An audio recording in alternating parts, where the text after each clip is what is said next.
Olá pessoal, bem-vindos ao nosso giro semanal sobre o mercado financeiro, semana de decisão de taxa de juros ao redor do mundo. A gente começa falando aqui do Brasil, onde o Copom cortou a nossa taxa básica de juros em meio ponto percentual, e agora a nossa taxa Selic está em 10,75. Até aí foi dentro daquilo que era esperado pelo mercado. A novidade veio no comunicado. Até então, o Copom vinha contratando aí para as próximas reuniões um corte de meio ponto percentual. Porém, nesse último comunicado agora, acabou surpreendendo o mercado essa frase vindo no singular, ou seja, só é esperado mais um corte de meio ponto percentual na taxa de juros.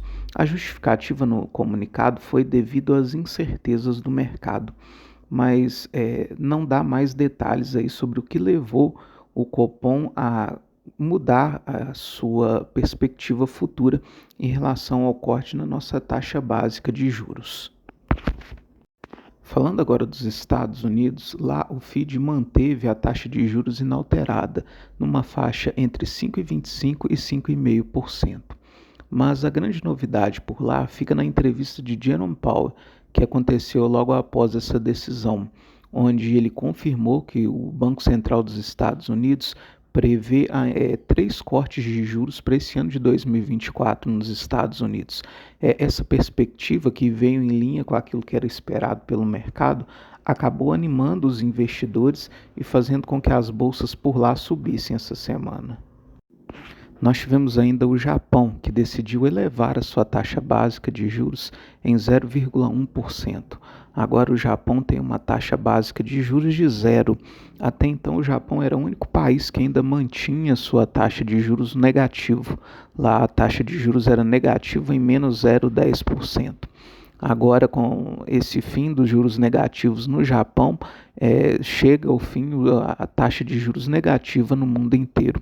Tivemos uma decisão surpreendente também na Suíça, que decidiu iniciar o corte na sua taxa básica de juros em 0,25%, o que até então não era esperado. Nós também tivemos decisão de taxas de juros no Reino Unido, na Austrália, que mantiveram suas taxas básicas de juros inalteradas.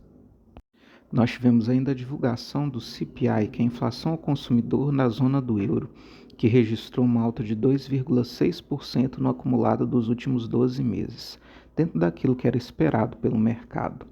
Aqui no Brasil, nós tivemos a divulgação do nosso IBC-BR, considerado uma prévia do PIB, que registrou alta de 0,60%, um pouco acima daquilo que era esperado pelo mercado. Nós tivemos ainda a divulgação da arrecadação federal do mês de fevereiro. O governo federal arrecadou 186,52 bilhões de reais só no mês de fevereiro, o que é um recorde desde que foi iniciada essa série histórica, mostrando aí uma melhora na perspectiva das contas públicas. O nosso Ibovespa encerra essa semana com uma alta de 0,21%. Enquanto isso, o dólar fecha estável, cotado aos R$ 5,00. Já nas commodities, o petróleo encerra em leve alta de 0,28%, com barril Brent, referência para Petrobras, cotado aos $80,58. O minério de ferro se recuperou das últimas semanas devido às siderúrgicas chinesas terem voltado a comprar o minério de ferro. Ele encerra com uma alta de 5,69%, com a tonelada cotada aos $111,50.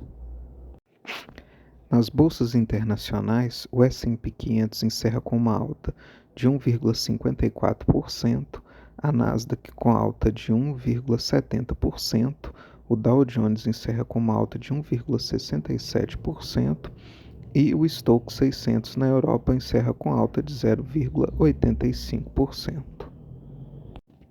Já na renda fixa, o DI para janeiro de 25 encerra em leve queda essa semana de 0,06 pontos percentuais, cotado a 9,91%.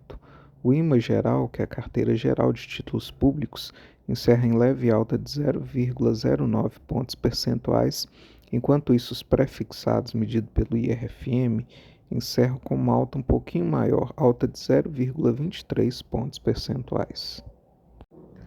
Para a semana que vem, nós temos a divulgação do PCA, que é a inflação de consumo dos Estados Unidos.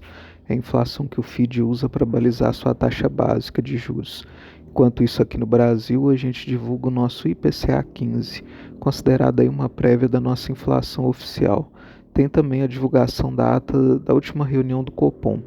E a expectativa é para que a gente possa entender o que levou o Banco Central, né, a tirar o plural dos próximos cortes de meio ponto percentual e principalmente quais são as incertezas que o Banco Central citou no seu comunicado, né, para que essas incertezas venham mais detalhadas na ata. Muito obrigado e até a próxima semana.